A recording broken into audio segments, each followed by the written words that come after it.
Good evening, this is the Oscar expert here at the Cannes Film Festival. It's time to review Titane. This is the second feature film from Julia Ducournau, who is known for directing Raw. And like with Raw, you're gonna get a lot of unusual fetishes, violence, and moments that make you squirm. And I did get the feeling that this was a step up from Raw, not just because I liked it more. It really felt like this director was further defining what makes her a unique voice in cinema, even though it's a much more difficult movie to pin down. The first thing I need to get out of the way for you about this movie is that it is absolutely fucking insane. This is how I wanted to feel coming out of a net. And I will admit, I don't fully understand all of the ideas going into this movie, and I don't even know if I really have the words to describe it, but it's a unique, daring, batshit experience, the kind that doesn't come around very often, and I treasure that, and I really actually did love this movie. Typically, if I don't feel like I have a full grasp on a movie, I get a little frustrated. I start to think of the ways in which the movie could have done this or that, and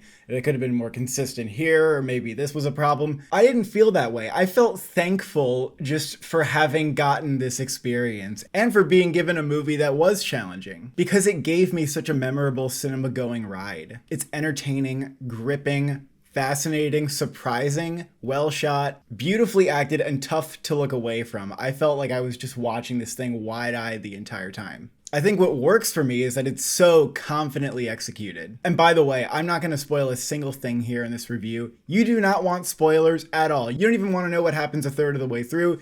You want to go in cold. The trailer is fine. If you watch the trailer, it's not going to spoil the movie for you. But half the fun here is not knowing what to expect and the surprises, and it is annoying that there are a lot of reviews that are spoiling things, so I'm not even going to talk about the plot. But my reaction when this movie ended, even though I didn't quite get it, I was like, this is a perfect ending. This is exactly how this should have ended. I don't know why, but I just know that this is how the movie ends. I can accept the challenge. It provoked me in the right ways. Sometimes the mystery of a movie makes it even more fascinating. But as insanely violent and gnarly and sometimes cynical as the movie can be in around the first third, that's when you're gonna get like a lot of the fucking violence. It ended up having a surprising amount of heart. I might even go so far as to call this wholesome, which makes this movie maybe the most fucked up wholesome thing I can think of. It's a story of tortured souls connecting, this incredibly strange match of two human beings. It's about brutality, sexuality, even gender identity. I'm actually really excited to hear other people's thoughts and opinions and pieces or essays written about this movie. I'm sure there will be some, especially with the genre of body horror or stories about like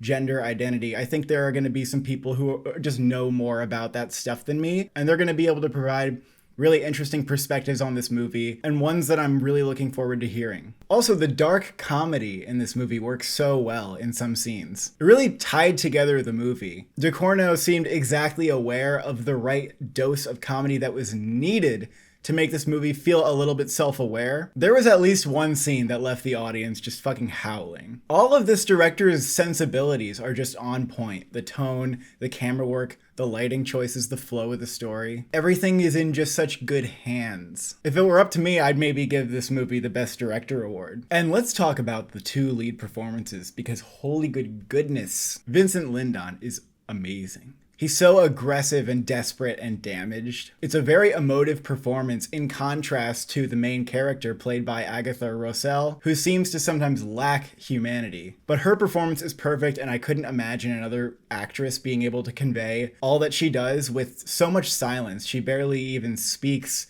in this movie. Again, I would be very careful about reading too many reviews for this movie, because I loved not knowing what to expect from it. And if you think you can stomach this kind of movie, and it is a lot to stomach, definitely see it. It's exhilarating, even if you only just want to go in to watch it as a bonkers, like what the fuck movie. It's still a really good time. I'm giving it a 9 out of 10. It's one of the top highlights of the festival for me. Thank you for watching. Thank you for subscribing. How much do you like cars?